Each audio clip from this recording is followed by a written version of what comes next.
chcem ti povedať, že nepriateľ v tvojom vnútri je tvoj starý ja. Môžeš si vybrať život, ktorý budeš žiť pred ľuďmi, alebo si môžeš vybrať život, ktorý budeš žiť pred Bohom. Ahojte priatelia, vítam vás pri sledovaní kanálu Change Zmenený. A chcem urobiť takúto sériu a hovoriť o tom, ako môžeš prežiť svoj život. A pozrieme sa na dva ako keby scenáre toho, ako sa dá prežiť život. Pozrieme sa na dvoch ľudí, obaja títo mužovia žili plus minus podobný vek. Biblia to neuvádza presne, ale na základe toho, čo teológovia hovorili a hovoria, a obaja títo mužovia žili okolo 70 rokov.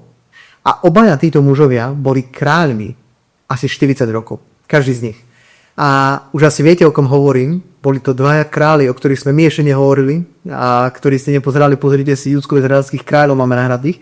Ale títo dvaja králi boli prví králi. Prvý král bol kráľ Saul a druhý kráľ bol kráľ Dávid. A my sa pozrieme na týchto dvoch kráľov a na životy, ktoré títo ľudia prežili a na to, čo po nich ostalo a ako je možné sa napasovať do topánok jedného alebo druhého. Tak sa poďme teda spolu pozrieť na kráľa Saula, ktorý je náš prvý vzor, ktorý môžeš nasledovať a môžeš takto prežiť svoj život. Mnoho ľudí pozná Saula veľmi neslávne pre dve veľmi zlé rozhodnutia, ktoré spravil, kedy neposlúchol Boha. Ale poďme sa my ešte pozrieť na začiatok, kedy Saul, by sa dalo povedať, že začínal celkom dobre. A my vieme, že Izrael povedal, že chce mať kráľa ako okolitý národ.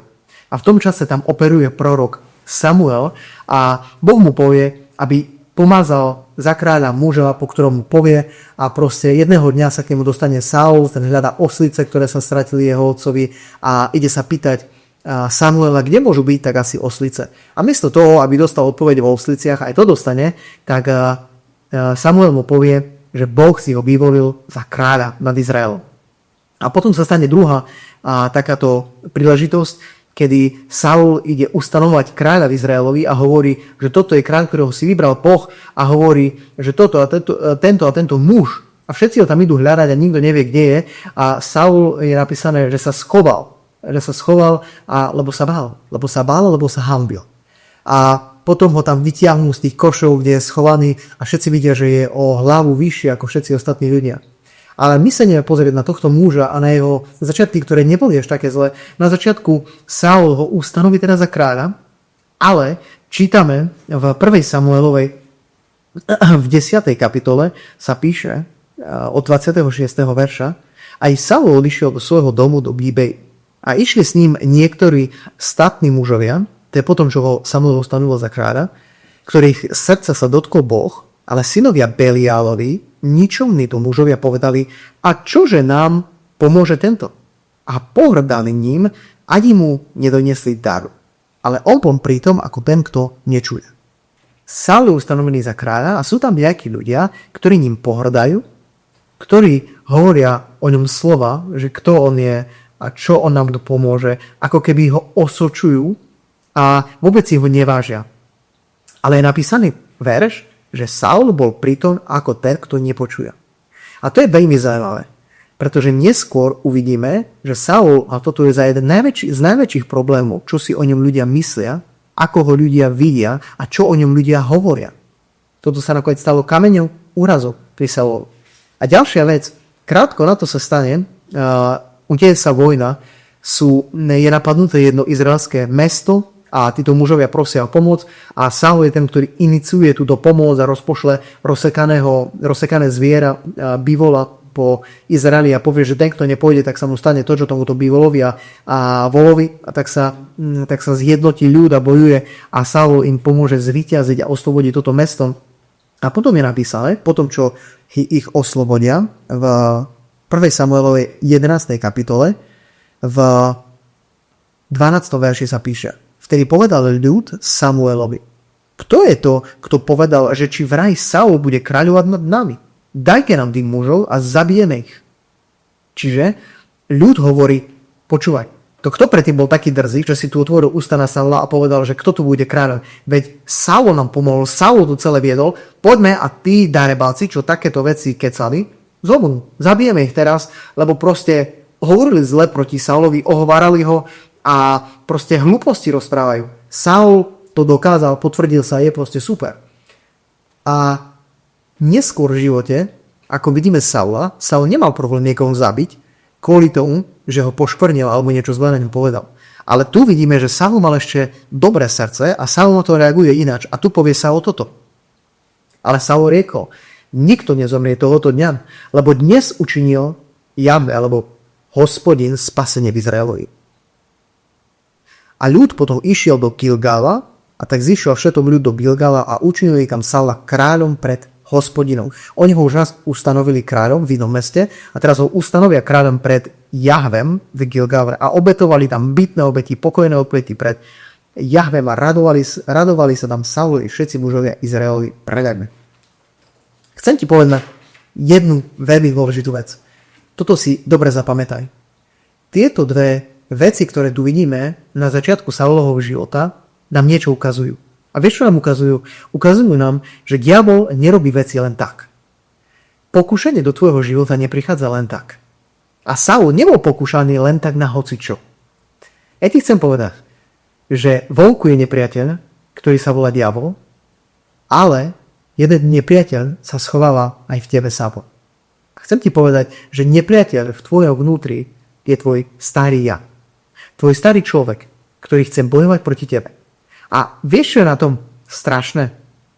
Že diabol, keď vie, že máš problém s alkoholom, že tvoj otec mal problém s alkoholom, že celá tvoja rodina boli alkoholici, tak ťa nepríde pokúšať a nebude ti rozprávať o tom, aby si v kariére bol workoholik a že ťa nenavedie na workoholizmus, lebo vie, že v tvojom vnútri je ja, ktorý je ako magnet, ktorý má severný pól a zvonku prichádza diabol, ktorý má magnet a má južný pól. A čo si myslíš? Keď sú dva magnety, ktoré majú rôzne póly, vieš, čo to robí? Sa to priťahuje. Strašne sa to priťahuje. A vieš, čo robí diabol? Diabol prichádza s takou úskočnosťou a technikou a tu prichádza presne, to vidíme krásne nakreslené pri Saulovi, že on ho pokúša vo veciach, v ktorých nakoniec Saul aj padne. A s ktorými bude mať celý život najväčší problém. Ale tu vidíme, že na začiatku ho diabol tam pokúša, ale Saul má ešte dobré srdce. Ja verím tomu, že Saul bol aj blízko Boha, alebo do nejakej miery bol blízko pri Bohu, lebo aj sa raduje pred Hospodinom a má dobrý postoj. Keď ho ľudia ohovárajú, keď na ňo hovoria zle a povedia, počúvaj Saul, ty kto si zač, taký bidak jeden, že proste čo mi tu má čo počúvať, tak je napísané, on bol ako taký, ktorý nepočuje. Ako keby ho to obišlo, že nedoholil, aby sa tie slova dotkli jeho srdca. A potom, keď ho potupujú nejakí ľudia a povedia, joj, čo ten Saul, a iní povedia, zabijeme ich za to, že tak zle o tebe rozprávali, tak Saul nepovie, zabite ich, však ma očiernili, jak sa ma dotkli. A Saul povie, Boh nám dal dneska veľké víťazstvo a dneska nikto nezomrie. To znamená, mňa sa to nedotýka, čo títo mužovia rozprávajú, pretože to nie je o mne. Ja ti chcem povedať, tu sú kľúče úspechu. Keď sa tvoj život bude točiť okolo Boha, budeš slobodný. Ale keď sa tvoj život začne točiť okolo teba, okolo toho, čo si o mne ľudia hovoria, ako mňa ľudia vidia, a ja neviem, moja seba reprezentácia, moje skilly, to, ako čo si o mne myslia a ako mňa považujú. A tieto veci, vieš, čo sa stane? Si v pásci. Si v pásci, ktorú ti diabol pripravil, pretože zvonku prichádza pokušenie a v tvojom srdci je už problém. Ty si neudržal svoje srdce čisté. Tvoje srdce má už vážny problém. Či je to problém, ktorý sa volá pýcha, či je to problém, ktorý sa volá strach z ľudí, či je to problém, ktorý sa volá úzkosť, strach, či je to problém, ktorý sa môže volať sebectvo, či je to problém, ktorý sa môže volať seba prezentácia a že chceš len seba prezentovať. Všetky tieto problémy srdca sú vo vnútri a zvonku prichádza pokušenie a zrazu to doklikne. Zapne to a už to ide. A už potom je strašne ťažké vycúvať. A my tu vidíme neskôr Saula. Tu boli tieto dve ako keby oblasti, ktoré nám Biblia ukazuje, že Saul bol pokúšaný, ale obstal. Ale potom prichádzajú dva momenty, kedy to Saul už nezvládne. A tieto každý z nás veľmi dobre pozná. A prvý moment sa deje, keď je Saul, chystá sa do vojny s Filištínmi a čaká na Samuela, aby obetoval Bohu. A je napísané, že je pri ňom zidený Izrael. Je to pravdepodobne hovoria, väčšina teológov hovorí, že toto je na začiatku, niekedy na začiatku Saulovej vlády. Saul mohol v tom čase vládnuť možno, že 2-3 roky, alebo veľmi krátko, pretože ešte nemal vybudovanú veľkú armádu, je to na začiatku nie ešte skúsený bojovník a ide bojovať proti Filištínom. A ešte v tom čase aj ako keby je veľmi závislý na Samuelovi a čaká na neho. Samuel povedal, že príde, bude obetovať, čaká tam. Aj Biblia hovorí, že Samuel mu povedal, že má čakať a na 7. deň príde Samuel a bude obetovať. A je už 7 dní a Samuela nie je. Ľudia od neho začínajú odchádzať. Filištíni sa zoradili do boja. Je tam obrovský tlak. A verím, že väčšina z vás poznáte príbeh. Saul je napísané, že sa premohol sa, tak hovorí, že premohol som sa, potom vysvetľuje Samuelovi a obetoval som Hospodinovi. Urobil to, čo nemal urobiť, lebo jednoducho sa bál. Bál sa toho, že od neho odchádzajú ľudia, bál sa toho, že bude musieť bojovať sám a bál sa toho, ako bude vyzerať pred ľuďmi, keď neurobí tento krok. Urobil to a presne ako skončil obeť, prichádza Samuel. A môžeme sa na to spolu pozrieť. Je to v prvej knihe Samuelovej napísané. A tu sa píše, skočím už tam, čo mu hovorí rovno Samuel. A Samuel riekol Saulovi, bláznostvo si vykonal. Neostrihal si prikázania Hospodina svojho Boha, ktorý ti prikázal, lebo teraz by bol Hospodin pevne ustanovil tvoje kráľovstvo nad Izraelom, takže by bolo trvalo až na veky. A teraz neobstojí tvoje kráľovstvo. Hospodin si už vyhľadal muža podľa svojho srdca. A Hospodin mu prikáže, aby bol vojvodom nad jeho ľudom, lebo si neostrihal toho, čo ti prikázal Hospodin. Viete, čo je paradox? Keď sa toto deje, ja som si to trošku študoval, keď sa unie táto udalosť, plus minus, Dávid môže mať od okolo 10 rokov. Zaujímavé, že Dávid má asi 10 rokov a v tomto čase Saul zlyha a tam prichádza Samuel a hovorí, Boh si už vyhliadol muža podľa svojho srdca. Tam je chlapec, ktorý má 10 rokov. Ja neviem, čo už stihol Dávid zažiť, čo nezažil, ale už tu prichádza prvý moment, kedy mu Boh hovorí, ja už som našiel niekoho, kto ma bude nasledovať, kto ma bude poslúchať, kto ma miluje. On už v tom čase vie, že Dávid ho miluje. Že Dávid, ja neviem, či už Dávid v tom čase skladal piesne, alebo či v 10 rokoch už poznal Boha, neviem. Ale už prichádza jasné slovo a už vieme, že Saul sa dostáva na vedľajšiu koľaj.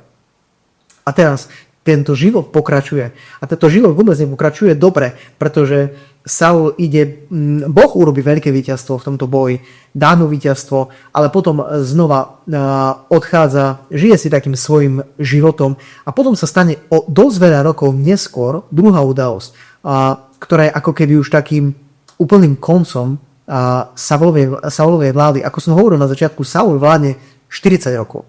A keď toto bolo na začiatku jeho vlády, a táto druhá udalosť sa deje niekedy okolo nejakých 5-7 rokov jeho vlády. Je to trošku neskôr, možno, že trošku ešte neskôr to bude, ale udeje sa táto druhá situácia, kedy má ísť znova bojovať Saul boj a príde k nemu Samuel mu povie, aby zabil tohto kráľa, aby vyhľadil kompletne celý tento národ a nenechá nič nažive, pretože keď putoval Izrael, oni boli ľudia, ktorí útočili na Izrael a Samuel mu povie, vyhľadíš ich kompletne, nad nikým sa nezľutuješ. A samozrejme, čo urobí? Saul porazí tohto kráľa, ale zľutuje sa nad kráľom a zľutuje sa nad najlepším zo všetkého, čo tam bolo. A je to znova veľmi, veľmi známe a poďme sa na to pozrieť, čo vlastne odpovedá Saul. Tu sa píše, prichádza k nemu Samuel a Samuel mu hovorí,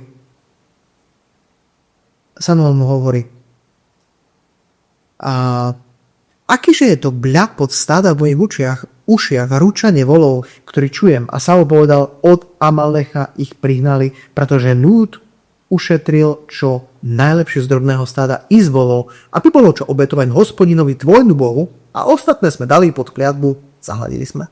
Čiže Saul sa jedna vec bál ľudí, kvôli strachu z ľudí to neurobil, neposlúchol Boha, alebo sa bál ľudí. Strašne dôležité. A potom si nájde výhovorku. Keď prichádza Samuel, tak mi povie, a vieš čo, my sme to urobili vlastne kvôli tomu, aby sme mali čo obetovať tvojmu Bohu. To je vlastne pre tvojho Boha. Počúvaj, ja som to celé od začiatku plánoval, ja som vedel, že tvoj Boh bude chcieť takú obeť, som mu tu nechal všetko toto najlepšie. My sme si to najprv tak, že nechali a teraz keď vidím, že si dosť naštvatý, všetko je tvoje. Tvoj Boh bude mať všetko, pašal obrovský. Proste sa z toho snaží už len vylízať Saul, ale sa mu to nedarí. Ale Samuel riekol Saulovi, nože dovoľ, aby som ti oznámil, čo mi hovoril Hospodin tejto noci. A povedal mu, hovor. A Samuel riekol, či nie je tak, že keď si bol malý vo svojich očiach, že si bol učinený hlavou pokolení Izraelových. A Hospodin ťa pomazal za kráľa nad Izraelom, potom ťa Hospodin poslal na cestu a povedal, choď, zahľadíš tých hriešnikov Amalecha a budeš bojovať proti nemu, dokiaľ ich celkom nevyhľadíš. Nuž prečože si neposlúchol na hlas Hospodinov, ale si sa vrhol na korisť a učinil si to zle v očiach Hospodinových?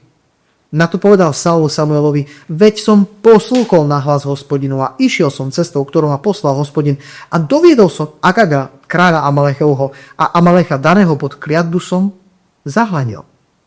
Ale ľud vzal z koristi drobné stádo a voli, prvotinu daného pod kliatbu, aby bolo čo obetovať Hospodinovi, tvojmu Bohu v Gilgale.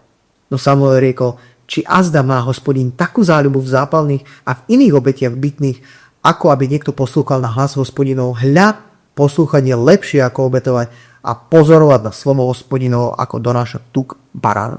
Wow. Saul žije pod strachom z ľudí. Saula, viete čo zaujíma? Saula zaujíma, ako vyzerám pred ľuďmi. Budú ma mať ľudia radi? Čo si o mne pomyslia ľudia? A viete, aký je paradox? Dostaneme sa k tomu neskôr. Ale viete, keď čítate, čo zaujímalo Dávida? Dávida zaujíma, ako sa na to pozerá Boh. Páči sa Bohu, čo robí? Veľakrát sa stalo, že Saul niečo spravil pred ľuďmi a Dávid niečo spravil a hovorí, že on to spravil pred Bohom. Napríklad Dávid, keď ušetrí Saula, viete, čo on povie? On nepovie, nech mi to odplatia ľudia. On povie, nech mi to Boh odplatí. Nech to Boh vidí, čo som urobil. On hovorí, ja pred Bohom robím tieto veci. Dávid mal integritu pred Bohom. Dávid mal bázeň pred Bohom. Dávida zaujímalo, čo si o mne myslí Boh. Ako ma vidí Boh. A Saul si hovoril, ako ma vidia ľudia. Čo si o mne myslia ľudia. A toto je obrovský kameň úrazu. Vieš čo, veľa ľudí, a ja ťa chcem vyzvať, ak si to ty, ak žiješ zo strachu z ľudí. Ak to, čo si o tebe ľudia hovoria, to, čo si o tebe ľudia myslia, ako keby reálne romí tvoju identitu, tvoju hodnotu. A ak toto vytvára ten obraz, ktorý vidíš sám u sebe, je to obrovský problém. Rob s tým niečo. Nie preto, že by som ťa chcel strašiť, ale toto môže zničiť tvoj život. Pretože vieš, čo diabol môže urobiť? Ako som ti hovoril, ten magnet je v tebe a diabol príde s pokušením, ktoré zapadne presne do toho magnetu. Ty máš problém so strachom z ľudí. Vieš, čo priniesie diabol? Priniesie situáciu, kde bude strach z ľudí spôsobovať to, že ten strach z ľudí v tebe urobí to, že by si išiel proti Bohu. Aby si hrešil proti Bohu. Aby si nejednal vo viere, ale aby si jednal pod strachom. Aby si išiel mimo Božiu cestu. Tak presne, ako to urobil so Saulom. Vieš čo? On mal v sebe strach a diabol priniesol pokušenie na strach. Dal mu priestor. A čo urobil Saul? Jednal na základe toho pokušenia. Podľahol, otvoril sa tomu.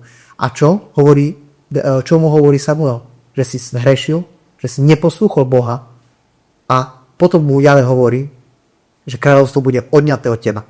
Predstav si tú tragédiu, že kvôli strachu z ľudí a kvôli tomu, že sa chcel páčiť ľuďom, Saul prichádzal všetko. Pretože jeho pohľad bol na to, čo o mne hovorí človek. Ako vyzerám pred ľuďmi. A vieš čo? Diabol sa veľmi dobre postará o to, aby si dobre vyzeral pred ľuďmi. Aby si ľudia o tebe dobre mysleli a veľakrát aj zle. Ale vieš, že ťa to dostane? Dostane ťa to mimo Božiu vôľu. A toto je strašná tragédia. Pretože toto jeho rozhodnutie, vieš, čo spôsobilo v jeho živote? Tu sa píše ďalej. Lebo spúra, alebo vzbúra je taký hriech ako čarodejníctvo. A vieš, ako sa stalo zbúra v jeho živote cez strach? Pretože sa bál. Preto šiel do zbúry moči Bohu. Čarodejníctvo, predstav si. Svojvoľa ako modláctvo a bohovia. Pretože si ty zavrhol slovo Hospodinovo, zavrhol aj od teba, aby si nebol kráľom. A vtedy povedal Saul Samuelovi, zhrešil som, že som prestúpil rozkaz Hospodinov i tvoje slova, lebo som sa bál sa ľudu a poslúkol som na ich hlas. Takže tu vyšiel konečne zo Saula vonku, on hovorí, jednal som pod strachom. Bál som sa a preto som to urobil. Urobil som zle. Odpusť mi, prosím. Odpusť mi. Hrešil som. Ale už je neskoro. Pretože Boh skúšal Saulové srdce. Jemu nešlo to, či dokáže všetko naplniť 100%, ale mu išlo o to, kde je jeho srdce. Či je jeho srdce, či viac sa bojí ľudí, alebo sa viac bojí Boha. Koho bude viac počúvať? Viac počúval ľudí. A Boh povedal, že je to ako modlárstvo, je to ako čarodejníctvo, je to ako vzbúra a je to ako bohovia. Ako keby iní Bohom slúžil. Keď máš strach z ľudí, keď máš strach v svojom živote a keď strach diktuje v tvojom živote, čo budeš robiť, je to ako keby si mal iného Boha. Lebo strach je tvoj Boh. A ten strach ti bude diktovať, čo urobíš a ako urobíš. A vieš čo? Ťa to dostane mimo Boha. A to je veľmi, veľmi vážna vec, pretože, a teraz hovorí Samuel, Saul hovorí, preto teraz odpusť prosím môj hriech a vráť sa so mnou, aby som sa klaňal Hospodinovi. Ale Samuel riekol Saulovi, nevrátim sa s tebou, lebo si zavrhol slovo Hospodinovo a pretože aj Hospodin zavrhol teba, aby si nebol kráľom nad Izraelom. A keď sa obrátil Samuel, aby odišiel, chytil Saul krídlo jeho plášťa a otrhnul sa. Vtedy mu riekol Samuel, Hospodin otrhol kráľovstvo Izraelovo od teba a dal ho tvojmu blížnemu lepšiemu, ako si ty. Wow. Predstav si toto, ten obraz. Neuveriteľný obraz. Saul ho chytí a hovorí, že poď so mnou. A viete, prečo to zaujímavé robí Saul? To je miliónkrát sa dokáže, stále sa to hovorí, ale aj tak to povie. Saul to viete, prečo robí? Lebo on chce dobre vyzerať pred ľuďmi. On nechce, aby s ním išiel Samuel, pretože má z toho super pocit, že je tu teraz so mnou, ale on chce, aby ľudia ostatní si mysleli, že Boh je stále so mnou. Že Samuel mi dal na to pečiatku, že urobil som somarinu, ale celkom sa mi to prepieklo, je so mnou Samuel, všetci to vidia, že je to OK. A on preto chce mať Samuela, aby on nejako vyzeral pre ľuďmi. Čo si o ňom ľudia pomyslia? Čo si o ňom teraz ľudia budú hovoriť, keď nepríde Samuel so mnou obetovať? Môže tam byť nejaký problém? Možno, že som to pokašľal. Moja reputácia pôjde dol. Ale počúvaj, keď žiješ len tým, čo si tebe ľudia hovoria, si v pasci. Si chytený v pasci. Diabol ťa chytil do pasce a ti povie, že keď si chytený v pasci názorov ľudí a pohľadov iných ľudí, tvoj život nebude nikdy slobodný. Oslobod sa od toho, čo si o tebe hovoria ľudia, čo si o tebe myslia ľudia. To neznamená, že máš byť jeden despota, ktorý je taký, je mi jedno, čo si to pomyslí, nech si hovorí, čo chce, je to jedno, ja som takýto. Toto tiež nemám byť. Ale nemáš žiť na základe názorov a pohľadov iných ľudí na teba. A tu hovorí Samuel, a toto je iné zaujímavé, tu mu povie, že Boh dnes otrhol kráľovstvo od teba. A viete, čo sa stane? Samuel od neho odchádza, nakoniec sa rozdelia Samuel, Saul a je napísané, že Samuel plače a naríka nad Saulom, tu sa tu píše v 34. verši, potom odišiel Samuel do Rámy a Saul odišiel hore do svojho domu do Gibei Saulovej a Samuel nešiel viacej vidieť Saula, ani ho nevidel až do dňa jeho smrti, lebo Saul žialil za Saulom a Hospodin ľutoval, že učinil Saula kráľom nad Izraelom. Wow. Hospodin ľutuje, že urobil Saula nad Izraelom a Samuel nad ním žiali, pretože Saul má problém. Možno si povieš, ja nemám taký veľký problém s alkoholom, ja nemám problém so smilstvom, ja nemám problém za tým a tým, ale chcem povedať, že malé veci vedia priniesť veľké a zlé výsledky do tvojho života. Saul mal problém so strachom a Saul mal problém s tým, že sa chcel páčiť ľuďom. Tieto dve veci, táto kombinácia ho stala všetko. A to nie sú strašne veľké veci. Človek by mohol povedať, to nie je, že on smilnil od rána do večera, alebo že on tak nadával celý čas. To Boh si ho nemohol použiť, lebo tu také nadávky z jeho úst. To boli problémy srdca. To boli problémy jeho pohnutok. To boli problémy, že on jednal nakoniec pod iným pohom. Lebo jednal pod strachom. A dostal sa pod iného ducha. Diabol prichádza vždy zo strachu. Boh prichádza z vierou, a diabol prichádza so strachom. Boží duch je duch viery, duch pokoja, duch radosti a diabolov duch je duch strachu, zastrašenia, úzkosti. A vždy, keď prichádza strach a úzkosť, je to iný duch. Toto nie je svätý duch, je to démon, alebo je to diabol, je to duch antikrista, ktorý stojí proti Kristovi. A my musíme rozlišovať, musíme sa postaviť voči týmto veciam a nedovoliť, aby konfrontovali náš život. Pretože sú to veľmi vážne veci. Lebo vieš, čo sa stane? Ako mu povedal, že je otrhnuté kráľovstvo od teba, vieš, čo sa udeje v tom momente o veľmi krátky čas na to. Hospodin hovorí znova k Samuelovi a povie mu, Samuel, už nenariekaj. Ja som si už vyhliadol muža podľa môjho srdca. Choď a pomáž ho. Paradox. On otrhne kráľovstvo a predstav si, on ide pomazať Dávida a ja sa znova pozriem na mojich poznávok. A Dávid je pomazaný za kráľa, keď má medzi 15 a 17 rokov. Predstav si, plus minus v 10 rokoch o ňom Boh hovorí, že on už má muža podľa svojho srdca a v 15 až 17 rokoch Boh hovorí, choď a pomáž mi tohto za kráľa nad Izraelom. Je to ešte tínedžer, je to mladý chalán. Nikto povedal, však on ešte nič nezažil. Ako on môže viesť cirkev? Ako on môže byť ustanovený? Takýto tínedžer. Ale Boh si vyberá ľudí nie na základe toho, čo vedia, nie na základe skúsenosti, ale Boh si vyberá ľudí na základe srdca. Boh si vyberá ľudí na základe povolania, ktoré dal na ich život. A Boh si on povolal a Boh posiela Samuela, aby ho pomazal za kráľa. A toto je veľmi pekný príbeh, ako tam prichádza a teraz vidí toho najstaršieho brata Dávida a si pomyslí, toto je určite ten, ktorého si vybral v Hospodi. Lebo bol statný, bol veľký, bol pekný, ale Boh mu tam povie, že nepozeraj na to, na čo pozerá človek, na to, čo je pred očami, lebo ja hľadím na srdce. Čiže vidíš, že Boh hľadá srdce človeka. A ja tu hovorím o dvoch životoch. Môžeš si vybrať život, ktorý budeš žiť pred ľuďmi, alebo si môžeš vybrať život, ktorý budeš žiť pred Bohom. Jeden život môžeš žiť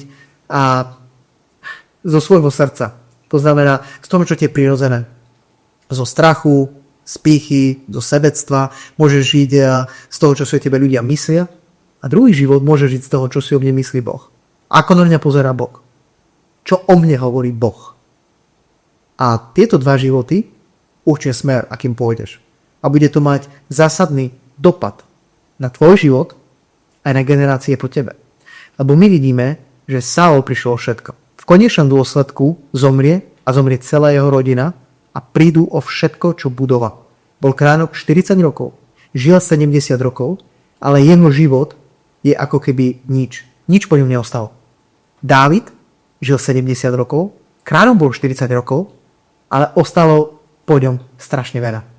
On pripravil, a je to strašné, on pripravil Boží chrám pre stavbu, pre svojho syna Šalamúna. On napísal množstvo vecí, ktoré dnes môžeme čítať v Biblii. A ja ti chcem povedať, a toto je veľmi dôležitá vec. Zapamätaj si toto. V tomto živote nejde len o tvoj život. Ja viem, že pozeráš toto video a pozeráš to kvôli sebe. Ale tento život nie je o tebe. V tomto živote nejde o teba. Tento život nie je o tebe. Tento život je o Bohu. A život, ktorý máš, je o tom, čo z ním urobíš pre Boha. Teraz to trošku rozviniem, pretože veľmi veľa ľudí chce prežiť úspešný, šťastný, dobrý a bohatý, zdravý, neviem aký život. Ale vieš čo? Ja ti chcem jednu vec povedať. Toto nie je nevyhnutne Boží záver a Boží plán pre tvoj život. A možno teraz si hovoríš, ako je to možné. Ja ti chcem povedať, keď príjmeš Ježiša, tvoj život sa určite zmení. A Boh má dobrý plán pre tvoj život. A ja naozaj, čo aj poznám ľudí okolo seba, všetci majú lepší život, ako mali predtým. A Boh dáva dobrý život. Ale život s Bohom neznamená automaticky, že život bude ľahký, že život bude len o dobrom a že život bude len o to, ako mne sa darí a aký ja mám život. Pretože vieš, o čom to celé je. A na to sa budeme ďalej pozerať. V ďalšom videu budeme pozerať na Dávida, ale ja to tu chcem povedať v tomto videu pri Saulovi, pretože Saul žil pre seba. Saul žil len preto, čo ja z toho života môžem mať a ako čo ja môžem získať. Ale keď žiješ takýmto postojom, tak o všetko prídeš. Ale keď si uvedomíš, že tvoj život nie je o tebe, ale je to o Bohu, tak zmeníš celú perspektívu a Dávidova perspektíva, viete, aká bola? Dávid je pomazaný za kráľa a mnohí by si mohli povedať, že úspešný život sa automaticky začína. Ale tým, že je pomazaný za kráľa, sa začína Božia cesta v jeho živote a začína sa len to, čo Boh chce v ňom robiť a nie to, čo Dávid chce robiť, nie to, čo Dávid by si predstavovala, ale to, čo Boh si predstavuje v jeho živote. A toto je veľmi dôležité. Na to sa pozrieme v ďalšom videu, ale chcem povedať, že tvoj život má obrovský zmysel, ale ty sa rozhodneš, aký život chceš prežiť. Ak sa vám páčia tieto videá, dajte prosím odber, like, pomôžte nám šíriť Božie kráľovstvo. Ďakujeme. Ahojte.